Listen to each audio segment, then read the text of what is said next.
Olha, eu de novo, né, aproveitei, né? Ontem já estava aqui, agora tem um lenço para um novo modelito para gravar distopia. Vocês sabem, né, do que se trata, eu já li 2 capítulos para vocês, que é Entre Caos e o Recomeço, onde o nosso autor conta como se tivesse havido o fim do mundo e aí, na realidade, a história, né, da humanidade, né, ela sempre envolve consequências. E aí, diante de inúmeras responsabilidades, a gente tem aqui um panorama, né, sob a ótica do nosso autor, sobre como as coisas se darão. Então, eu já li para vocês toda a parte de capa, contra capa, introdução, sobre a insanidade e sobre a saga dos sobreviventes. E o próximo capítulo, esse que eu vou ler hoje, é o 3º capítulo, A Formação das Vidas. E mais uma vez, como sempre vos peço, com todo respeito e com todo carinho, se inscrevam nesse canal. Se inscrevam para que a gente cada vez mais tenha relevância no YouTube, no sentido de trazer coisas de qualidade, né? Textos de qualidade. Cada vez mais outros autores se interessam pelo nosso canal. A gente tem aí o Piaia, e o Piaia tá para poder trazer mais um colega também escritor, né? A gente tem o Cláudio Cassiano e tantos outros autores que gostam, né? Admiram esse canal, divulgam, são entusiastas para que as pessoas possam ter realmente programas de qualidade. Então, se inscreva nesse canal, divulgue para amigos e familiares, contem o que acontece aqui e que nós estamos abertos a receber todo e qualquer movimento que a arte os desperte, né? Já tivemos aqui vídeos, só vocês olharem lá atrás, artistas plásticos, bordadeiras e tudo que diz respeito à arte nos interessa. É só fazer contato com os e-mails que eu vou colocar na descrição, tá bom? E uma outra coisa que eu não comentei ontem, que tem bastante tempo que eu não comento, que eu gosto de lembrá-los, todos os livros do Arthur são editados pela competente e de uma seriedade fantástica editora, que é a Bueno Editora, que eu também vou colocar o @ deles na descrição desse vídeo, onde você pode adquirir quantos, a coletânea do nosso autor Arthur Tomás, tá bom? Então vamos lá, vamos ter mais um capítulo do Distopia, entre o caos e o recomeço. Capítulo 3, A Formação das Vilas. Só para poder fazer um recorte, rapidamente, os leitores me permitem, quando eu falo, né, leio na realidade, Arthur fala sobre, aqui no primeiro capítulo, a gente está aqui no meados do século XXI, né, e a intolerância dos países chega a um ponto máximo. E aí o que acontece? Os maremotos causaram tsunamis que destruíram quilômetros de região litorânea em todo o mundo. E aí no capítulo 2, com os sobreviventes, começa a saga. Com os poucos sobreviventes, eram os que viviam em antiplanos, onde a radiação das bombas termonucleares não chegou ou chegar a rarefeita. E a gente finaliza, né, a leitura do capítulo 2 falando que tudo de muita valia para os sobreviventes, seja o que eles achassem, né? Usavam inclusive as peles, né, de pessoas também como casacos, além de aproveitarem a carne rica em gordura. Era uma luta insana pela sobrevivência. Então, vamos lá agora na formação das vilas.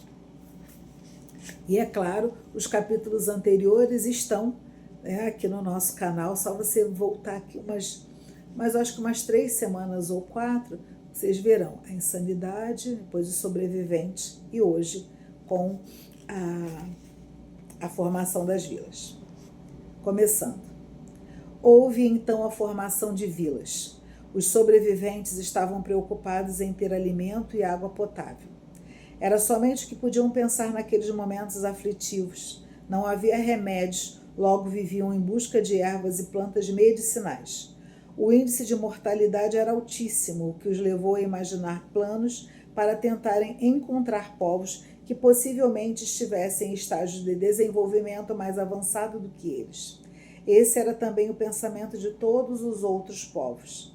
As casas eram feitas de tijolos com o barro das margens das lagoas, cozidos em fornos improvisados. A cobertura era de ramos de árvores que nem sempre garantiam a vedação perfeita.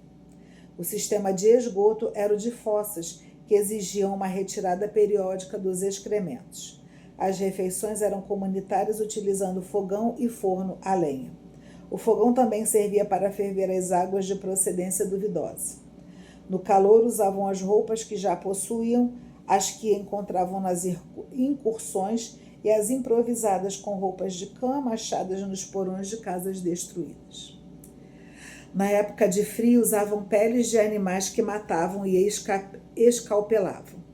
Iniciaram o estímulo à reprodução dos poucos bovinos e galináceos para garantir carne, leite e ovos, e a criação de cavalos para a montaria e tração das rudimentares carroças que manufaturavam.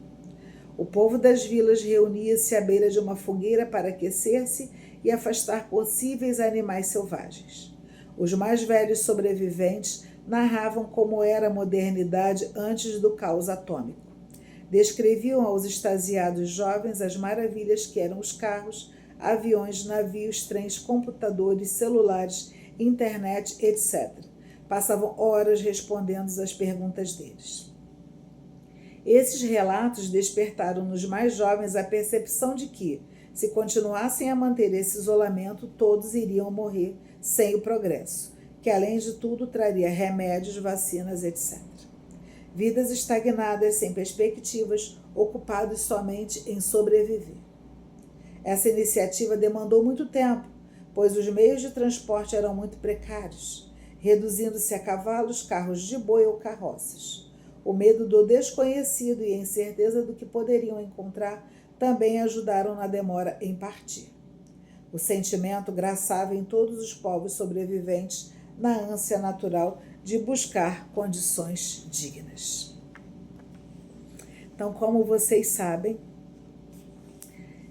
o Leves Distopia ao Léo, Entre o Caos e o Recomeço, é um livro único com, óbvio, início, meio e fim. Não é um livro de contos. Então, esse foi o capítulo 3 que eu contei para vocês. Eu vou contar o capítulo 4 hoje, um capítulo a mais, porque na semana passada eu não contei para vocês. E o capítulo 4 são os emissários da paz. Capítulo 4.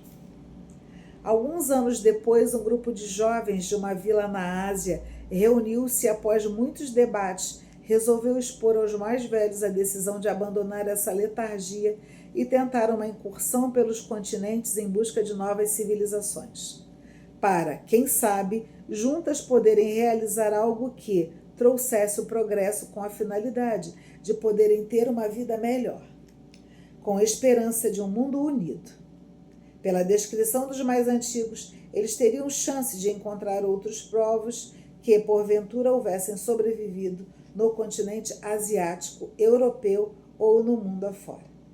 Elaboraram um mapa-mundi baseado nas informações dos primeiros sobreviventes que haviam conhecido o mundo antes da guerra nuclear. Na reunião com os outros moradores da vila, ficou acertado que eles teriam 2 carroças, 4 cavalos, mantimentos e água suficiente para 2 semanas, 2 lanças, um arco e flecha, uma faca, caderno e lápis. Pintaram uma bandeira com a figura de uma pomba branca, improvisaram com alguns lençóis velhos uma cobertura nas carroças para amenizar os efeitos dos raios solares. Eram 4 destemidos jovens decididos a dar a própria vida para conseguirem seus intentos. Despediram-se afirmando que voltariam para resgatar os moradores da vila e conduzi-los a um futuro mais promissor. Mas, no íntimo, sabiam que tal promessa seria muito difícil de cumprir. Entre os 4 rapazes havia um tácito acordo em jamais desistir, e mesmo que um tombasse, os outros prosseguiriam. Procuravam seguir o caminho à noite para poupar os animais. Após alguns dias de viagem, depararam-se com um pequeno riacho. Notaram uma mata ciliar bem conservada e observaram pequenas plantações em um terreno abaixo, com um sistema rudimentar de irrigação feito de bambus cortados longitudinalmente pela metade e com pequenos furos que iam do riacho passando por cima das pequenas plantações. Com isso, entenderam que deveria haver um povoado nas cercanias. Prosseguiram cuidadosamente até verem uma fogueira. Deixaram os cavalos amarrados e foram até perto da paliçada de uma pequena vila. Esperaram o dia amanhecer e, com a bandeira branca desarmados, 2 deles foram até perto do portão e chamaram os moradores, agitando a bandeira branca. Da aldeia saíram alguns jovens assinando amistosamente as mãos, nitidamente em sinal de paz. Os rapazes de ambos os lados foram se aproximando, sempre mostrando as mãos. Abraçaram-se e foram convidados a entrar na aldeia. Ao tentarem comunicar-se verbalmente, notaram que as pessoas falavam em língua parecida com a deles, o que os levou a crer que ainda estivessem na Ásia. Com essa facilidade de contato e muita mímica, em pouco tempo estavam integrados e puderam expor os seus intentos. Qual não foi a surpresa quando ouviram que os homens do local também estavam se preparando para uma missão semelhante. Permaneceram alguns dias ali, hospedados, ajudando os jovens com preparativos e partiram na companhia de mais 4 rapazes em 2 carroças, que levavam um cavalo reserva. Ainda sem um roteiro racional, continuaram a esmo à procura de mais vilarejos. Encontraram mais 3 povoados. Em um deles, não foram sequer recebidos, apesar da insistência de mostrarem seus intentos.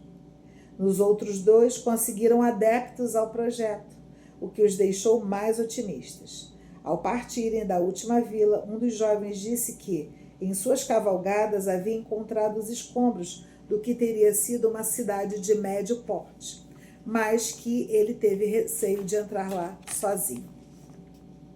Resolveram ir até lá para verificar as ruínas e levantar se havia algo útil nos porões dos imóveis destruídos. Em alguns deles, embora tivessem que lutar contra as ratazanas e baratas, encontraram objetos extremamente úteis, como pneus, uma bússola, um mapa das Américas e outros da Ásia e da Europa. Encontraram também ferramentas, martelos, pregos, parafusos, chaves de fenda, alicates e cordas, o que tornou a jornada deles mais tranquila e segura. Puderam colocar tiras de pneus nas rodas de madeira das carroças, o que facilitou muito a rapidez e o conforto na viagem. Fizeram manualmente várias cópias dos mapas em todos os cadernos. Com os mapas puderam organizar os trajetos nas buscas por outros vilarejos. Decidiram deixar entre os 4 grupos um espaço de aproximadamente 10 quilômetros para cobrir uma área maior de buscas, cada qual seguindo uma rota pré-determinada em paralelo aos demais. E, quando encontrassem o povoado, um mensageiro a cavalo avisaria os outros grupos. Em um breve período de tempo, encontraram mais vilarejos e aumentaram o número de grupos, formando uma caravana. E hoje nós vamos ficar por aqui, porque depois eu quero ler para vocês justamente sobre a caravana. É uma história intrigante, como eu sempre faço, e falo com vocês com toda tranquilidade. Eu não leio antes, eu quero descobrir, viver a história junto com vocês enquanto eu conto. Então eu também estou curiosa, mas eu contei a minha curiosidade para poder manter com vocês essa verdade na hora de falar, que é muito bom, que eu vou também desbravando junto com vocês o que está acontecendo aqui no Leve Distopias ao Léo. Então, eu espero vocês na próxima semana. E é isso, tá? Volto a falar, vamos lá, vamos nos inscrever e vamos divulgar para os nossos familiares e nossos amigos essa beleza que são esses livros e o nosso canal. Um grande beijo e até a próxima semana. Tchau!